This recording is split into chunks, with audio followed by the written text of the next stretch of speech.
So guys already গাছটা দেখালাম। এই গাছের কাঁটা কিন্তু বিষাক্ত অনেক, এবং এই কাঁটাটা যেন শরীরে ঢোকার সাথে সাথে কিন্তু সেই জায়গাটিতে প্রচুর পরিমাণে কিন্তু যন্ত্রণা হয়। এবং আজকে বেশ বাকালের এই গ্রামটি ঘুরতে কিন্তু অনেক ভালোই লাগলো, এবং দেখলেই পেলেন যে পরপর ২ টা বাড়ি কিন্তু অতিক্রম করেছি, এবং অনেক দূর পরপর কিন্তু একটা বাড়ি, অনেক দূর পরপর একটা বাড়ি, ঠিক আছে? এবং এখন কিন্তু এই শীতকালে ওয়েদারটা কিন্তু অলরেডি আমাদের চলে গেছে, অনেকদিন হয়ে গেছে শীতকাল চলে গেছে। এবং শীতকালে কিন্তু এই যে ঘেরগুলো কিন্তু সব শুকনো থাকে, সবকিছু শুকায়া যায়, সবকিছু কিন্তু এদিকে শুকনো থাকে।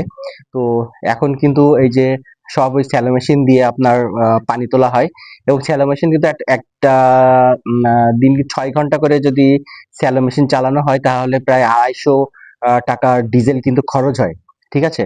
তো যাই হোক, এই জমিগুলো মেনটেন করে রাখাও কিন্তু অনেক কষ্টের একটা ব্যাপার, ঠিক আছে? এটা কিন্তু চারটেখানি বিষয় না, অনেক কষ্টের ব্যাপার জমি মেনটেন করে রাখা। তো আমি সামনে কিন্তু অলরেডি দেখি কতদূর যেতে পারি।